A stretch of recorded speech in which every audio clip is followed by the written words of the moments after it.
What do they want? What do they want to achieve? What do they want to get out of this project? There's the design element, there's the program element, but ultimately it's when they walk away with something that's really commercially successful, something that makes them a lot of money. Because it's great getting a project that, yes, is commercially stands well for a client, but we have to make sure that space is actually going to be used the way we want it to be used and envisage it to be used as well in the future. So take care of the small things and let the bigger things take care of itself. Yeah. Hello, welcome to the CSQ Built Different podcast. We're here at Fountain Views at the Cloud Space Studios. CSQ is a RICS regulated development management consultancy. We have three parts of the business, the project and development management section, the QS and cost management part, and finally building surveying.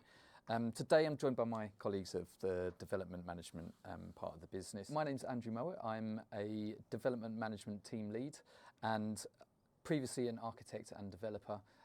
I now run some of CSQ's most prestigious projects in and around the UAE region. Hi, my name is Braden. I'm the commercial lead for the development management team here in Dubai. I'm having more than 10 years experience working across South Africa and the UAE markets. I've worked in sectors or for projects like from hospitality to retail to residential. I've worked for multiple different clients across the region, helping them bring or adding value to achieve overall success of any project. Hi, my name's Shervin and I am the project management and design management lead for the development management team. I also come from an architectural background where I've worked on numerous projects in the UK and the UAE. This is from velodromes to arenas to residential towers, commercial towers, all that you can imagine. And now I'm implementing all that in the GCC region. What we do is making sure the client ambitions are made along all parameters: design, cost, and program. So today we're going to be looking at the hidden work that goes behind working on some of Dubai's prestigious and unique towers. So we're going to look at this from a few different perspectives and our approach. So that's looking at the strategy, looking at the design, and the commercial management to make sure the client's ambitions becomes their reality. That's the theme of the episode. But Braden, tell us, why does it actually matter? Why does it matter? In today's current market, it's not all about just building, it's about building differently, right? It's about understanding what the current market conditions are, understanding what the client's needs are. And it's about interpreting this in a way that brings someone's vision to life. So in our case, we've worked on towers, we've worked on for some prestigious clients. It's understanding their idea, their brief, their understanding of what their vision is, and extrapolating that into its smaller elements and to break it down into a pathway in order to achieve overall project success based on the current market and ultimately the client's vision. Okay, so day one, a appointment comes across your desk. You've been appointed to a new job by a client. What's your first thought? What's the first thing you do when that piece of paper slides onto your desk? So from a commercial perspective, it's all about understanding the commercial viability of it, feasibility. That anything is possible in this day and age with the current market, with AI, with the huge amounts of contractors in the market. But it's about understanding what the client's initial outlook is. What do they want? What do they want to achieve? What do they want to get out of this project? So a client slides a piece of paper across to me. It's about looking at this with open eyes and open visions and say, how do we bring this to life? How do we actually pull it all together and create that roadmap in order to achieve overall project success? From a commercial standpoint, it's looking at the feasibility, looking at the viability of the project, and then breaking it down and understanding the nuts and bolts of it, and then creating this allowance for them to build and understanding what it's going to cost, what the current market conditions are, interpreting what type of mix of building it is, it's understanding the client's vision and understanding exactly what they want to achieve through this design that they've got. And I think I would pinpoint that a bit more in terms of when it comes to design, I'm going to be looking at the user experience basically. So that's from, whether you're a resident in a residential tower or a visitor in a commercial office or the back of house or front of house team that's actually going to be managing these towers. We're going to ensure that what the client envisages for these different users of a tower are achieved when we actually get the final built product. Yeah, and from my point of view, I'm thinking more on a macro perspective about the strategy that they've put in place. Like, what are they actually looking for? So maybe they're I'm just thinking of some of the other projects that we've done before where, for example, we've got a tower that's come in and it's a mix of office and residential and hotel. My first thought is, how big is this building going to be? What is the mix going to be to achieve what they're wanting? I think usually we start interrogating that, and straight away problems start popping out and they become quite obvious to us. And then that's where we start tweaking that brief before it goes to the lead design consultant. We might even, sometimes it's already been to lead design consultant. We've got a number of perhaps 2 or 3 concepts on the table, and that gives us a little bit more to pick at, so we can just work out if the strategy is right.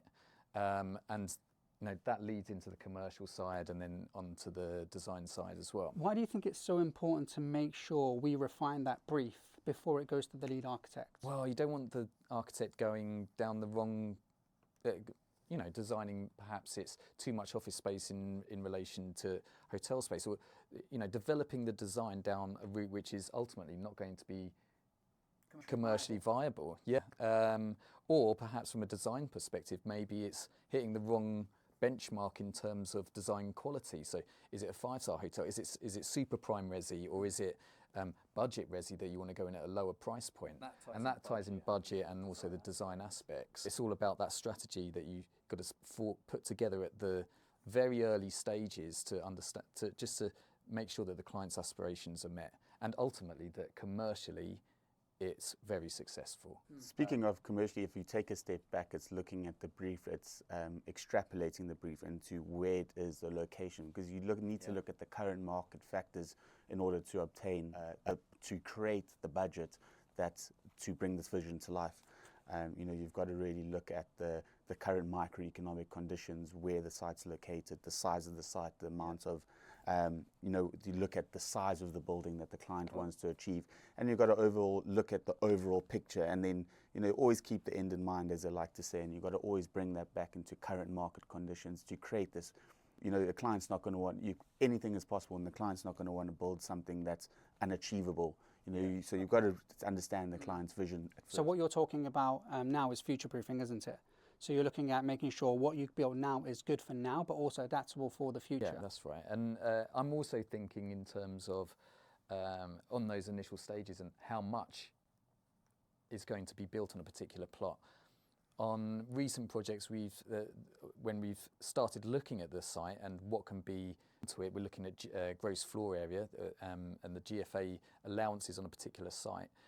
When you start interrogating... What is the gross floor area? Gross floor area is actually how the authorities measure the amount of building on a particular site. So every site will have, or the majority of sites will have a gross floor area allowance or a gross floor area multiplier. So let's say a plot is so big and you've got to multiply it by 50 times, and that's the maximum gross floor area. What does the gross floor area mean though? Like, why is it relevant?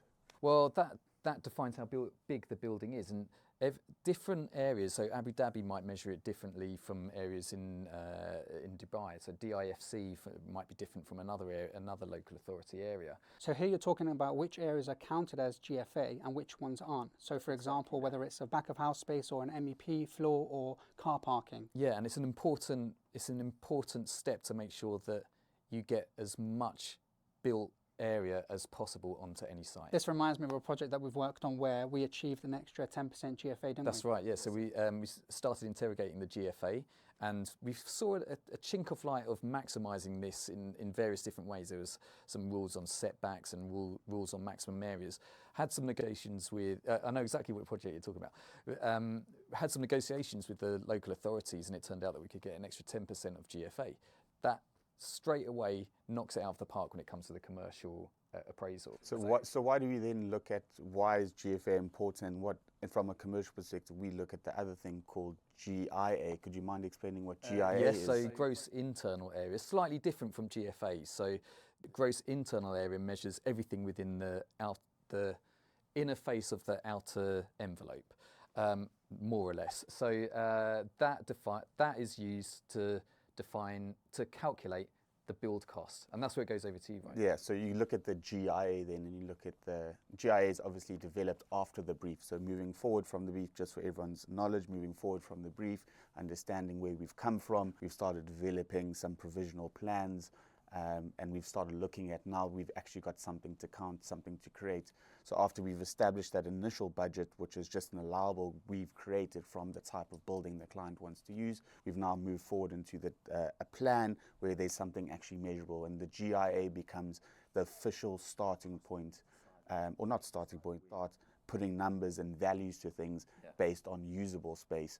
And per type of space depends on what type of budget you create for those spaces. So for the different mixes you talked earlier, Sherv, different types of hotel, hospitality, retail, commercial office space, you use these sort of general allowances and you break it down to smaller areas, and you create allowances for the areas going back based on what the client wants to get out of the project. So you've mentioned the budget, and you've mentioned how important it is. How do you make sure that the budget is intact throughout the whole duration, so from concept to schematic to detailed design to actually when it comes to building the project? You've got to always start with the end goal in mind, bring it back, and at each single design stage, as there's more information becomes available and we start putting physical costs on things rather than theoretical costs on things. This is, to answer your question, this is how we develop that budget, and this is how we track the budget through each individual design stage. We've moved from, we get more and more information, and based on that information is therefore we can start realizing exactly what that budget is in mind. But going back, its most important thing is to establish the capital expenditure of the client from the very beginning. Understanding what the end output is going to be, and working backwards to achieve that. Because that defines everything in terms of design, right? Exactly. So that's when we'll take the budget that we get from Braden, and then we'll actually see if that fits into the concept design that we currently have and how we move forward into the schematic. So if we need to chop and change anything to make sure we're still sit within the budget, but actually we don't lose the client's ambitions where we can, we make sure that design achieves that.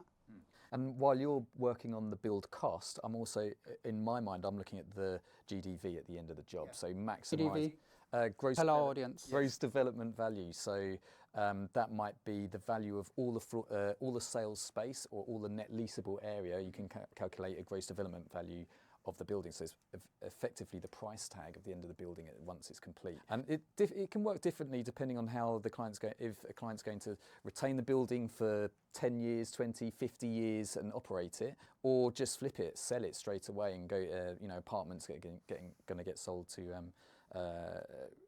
purchasers. So what's on my mind as well is making sure that the end value is as high as possible within the framework of that cost, and also the GFA that we talked about earlier, so the maximum allowance that we're allowed to build on that particular site. So for a client that, say, isn't sure how they want to actually use their asset in the future, as you said, whether they want to lease it or they want to sell it, what would we do to make sure they have that flexibility?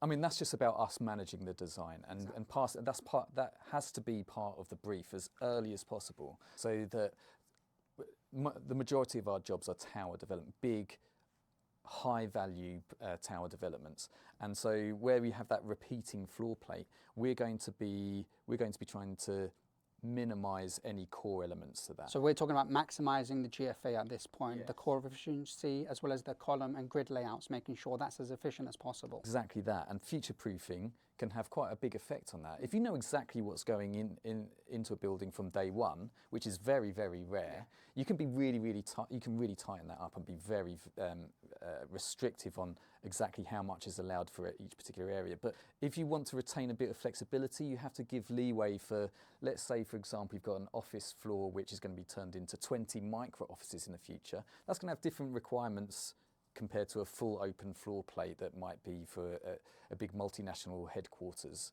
It's retaining that flexibility, right? And you're right, because retaining that flexibility is super important in today's market, where we don't want to overestimate the demand and this idea of, hey, build it and they will come.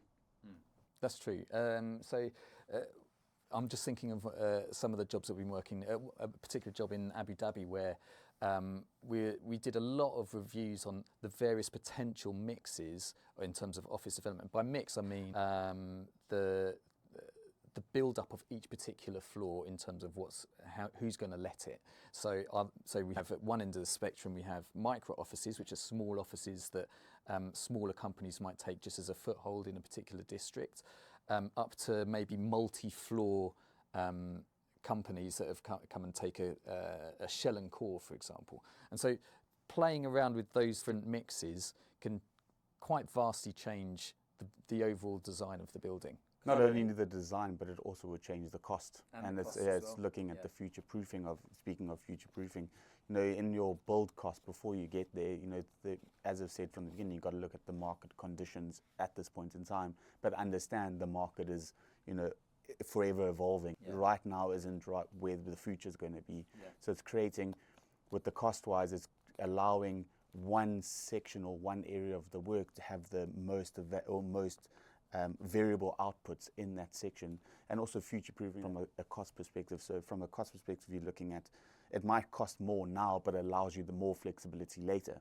So we always have to include this in when establishing that cost for the client, and this is something that where we add value as we interpret, we understand that this is going to be an ever-evolving output or ever-evolving floor plate that could have, we don't know what the unit mix is. You're right, because if you, for example, come into a project and the end user, for example, is going to take the whole tower, that's one thing. But if you don't know who that customer is going to be, 10 years down the line, you have to make sure you have that flexibility. Yeah, and that also comes back to cost and making sure that the client understands paying more now means, yes, it's going to cost more now, but it allows future flexibility, and that actually increases the GDV at the end of the day, which is what you spoke about. Yeah. I'm just thinking in terms of GDV again. Other aspects might be layout development. So on the resi jobs, working on those layouts and being aware of what is needed on any particular development. I'm thinking benchmarking, which has been quite exciting or something. Benchmarking has been quite nice for us, hasn't it? We've been able to go to quite a few unique projects that are within the UAE where we've been able to actually take that inspiration from those different projects and actually implement it into the current projects that we're working on. Yeah. Particularly the hospitality ones, right? We're talking about, I know what you're talking about. Business lunch at the Lana. Business lunch has always been good. Yeah. Unfortunately, didn't come to that, Braden. Yeah, I didn't crack the invite, thanks guys. No, you'll get on to the next one.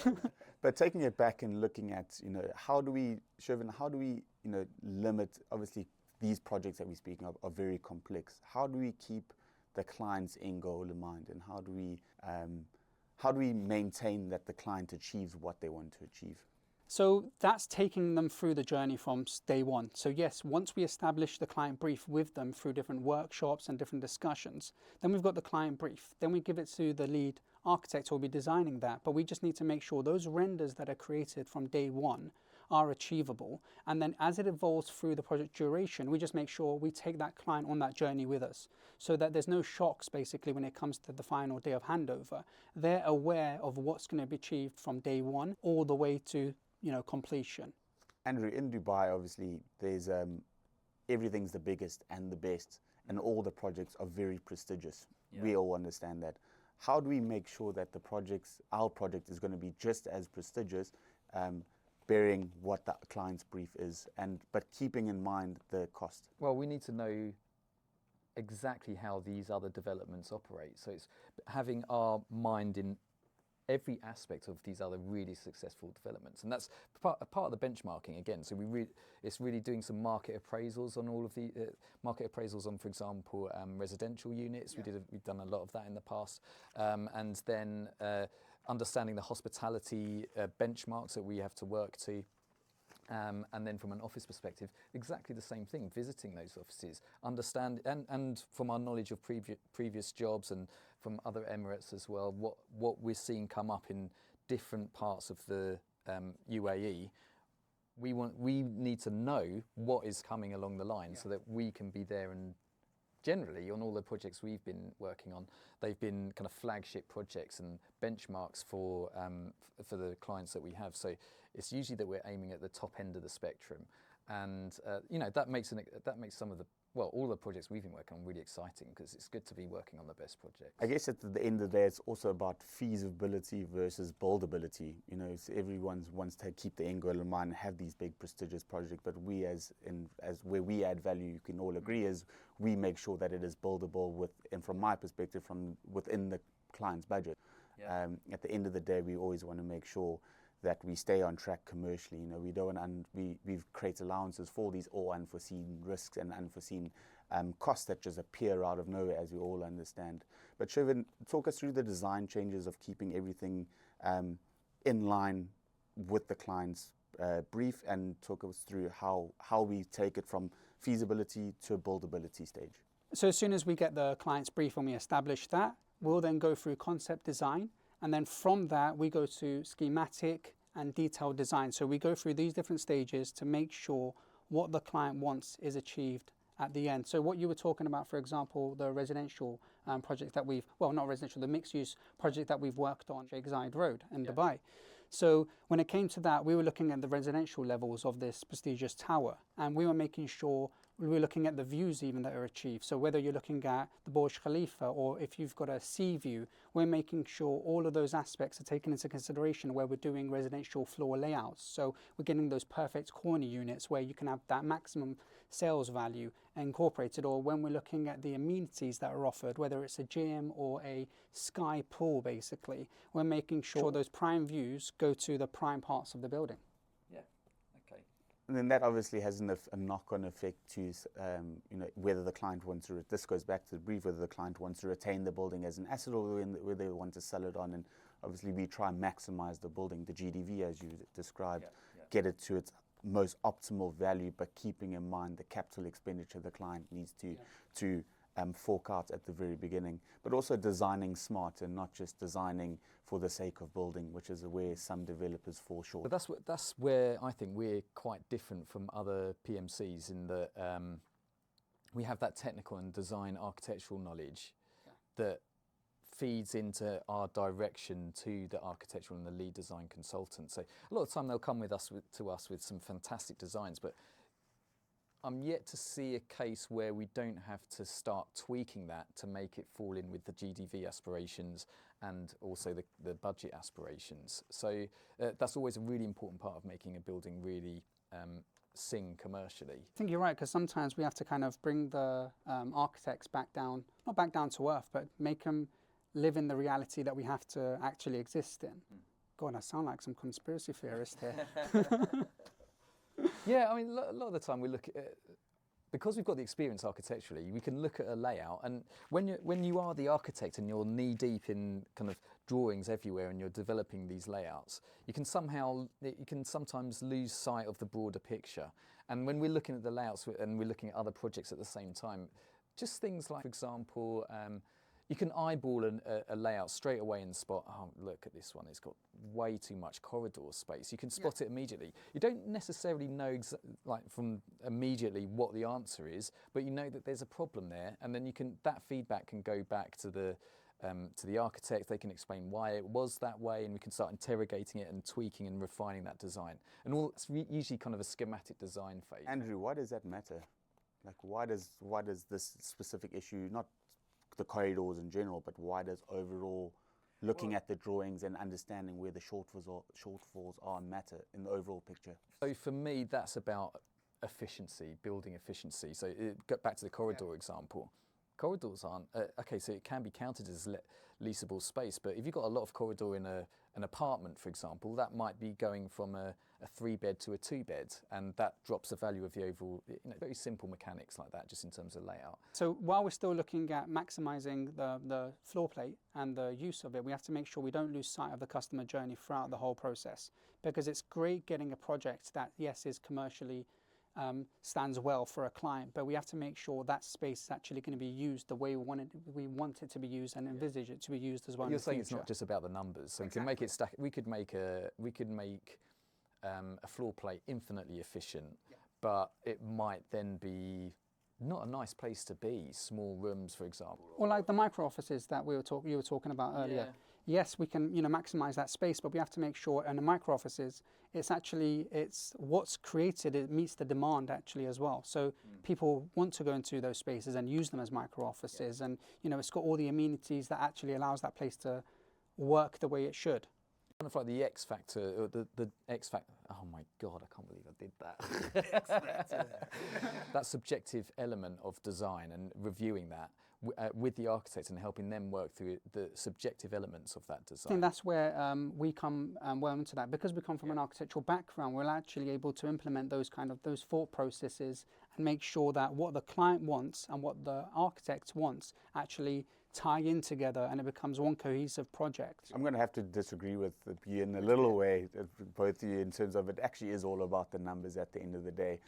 Because as you two are architects and your minds run wild, at the end of the day, not every client has deep pockets, and deeper the client's pockets are very limited. And from the outset, from a commercial perspective, you put everything out on the table, and you understand what the project value is and understand what the project cost is going to be. So although everyone would like to build these massive and most prestigious buildings with the highest quality, at the end of the day, my job is to make sure that these are all, the architects are kept in line with the given budgets, with the given parameters set out by the client. But at the end of the day, to achieve overall maximum GDV value, as you said, but to achieve the smallest amount of construction value.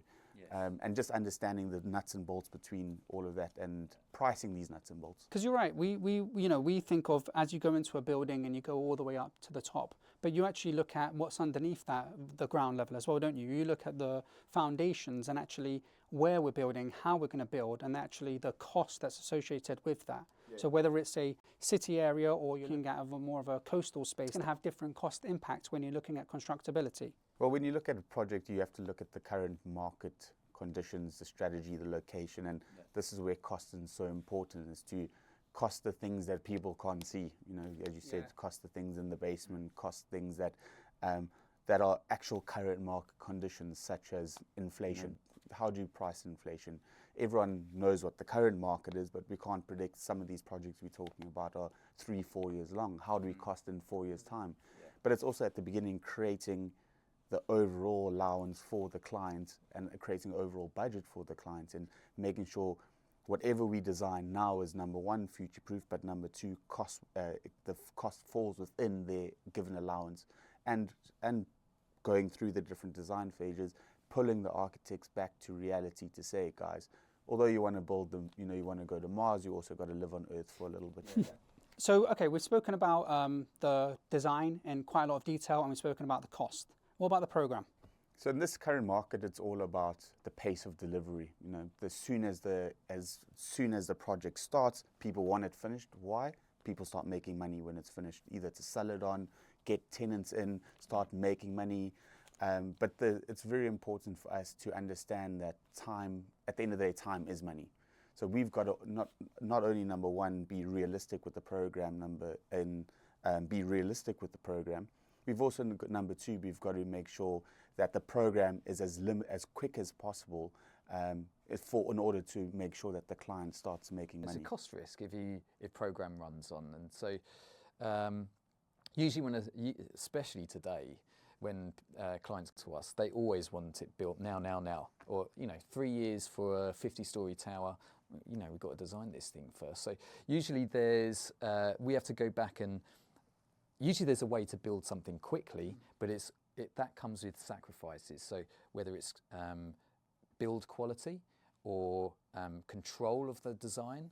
So for example, if you go with a design and build, that build quality, I feel, can sometimes be affected, and you lose control of some of the design elements. But I think that's where we have to make sure what the client's expecting is going to be achieved. So yes, you can build quickly and you can do it within a certain budget, but then you might have to lose some different aspects of the project. Andrew, so where does CSQ then, how do we help this, and what is, by mentioning this, how do we make sure and maintain that the client's, number one, quality isn't compromised, number two, cost isn't compromised, and number three, the project is delivered on program? So that is the kind of the magic triangle, isn't it, of a cost, program, and design and quality. So in my view, so we'll set up every project that comes to us. We set out all of the different strategies that we can go down. Here's your build it quick, build it now. Here are the consequences. Usually that comes with some quite significant cost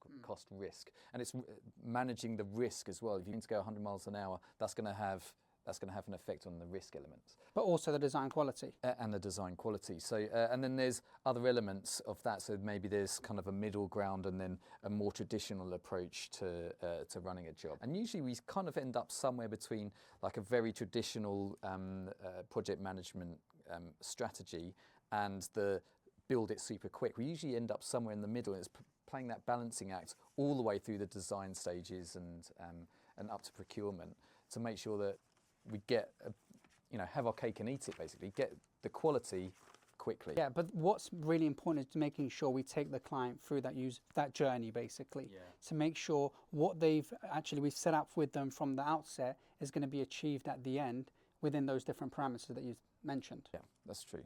Oh, I guess that brings us on to the kind of the final thoughts, right, Braden? Yeah.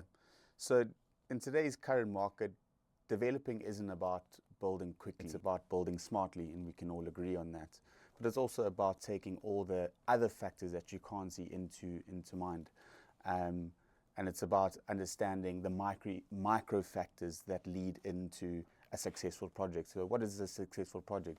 A successful project is when all the stakeholders involved in the project, not only the client, but everyone else involved in the project, achieves their own individual goals. Because at the end of the day, it's all about the nuts and bolts, and if everything is screwed in correctly, and if everyone is successful throughout the different milestones, it's all about taking care of the smaller things and then letting the bigger picture, which is the project, take care of itself. Because everyone along the journey will have a good experience in the project, and then ultimately the client will achieve overall success. Yeah, I totally agree. And by success, usually that means making something that's really commercially successful. That's really the bottom line for what all of our clients are looking for when they come to us. There's the design element, there's the program element, but ultimately it's when they walk away with something that's really commercially successful, something that makes them a lot of money. Both now and in the future. Yeah. Sherv, what for you is a successful project? So yes, you can achieve success getting it on time and within the budget restraints that you're discussing, but it's also making sure that we don't lose that design flair basically. So that uniqueness that we set out to achieve from day one is actually achieved at the end of this project as well, because that's what's also going to be expected by the client, and we don't want to divert from that.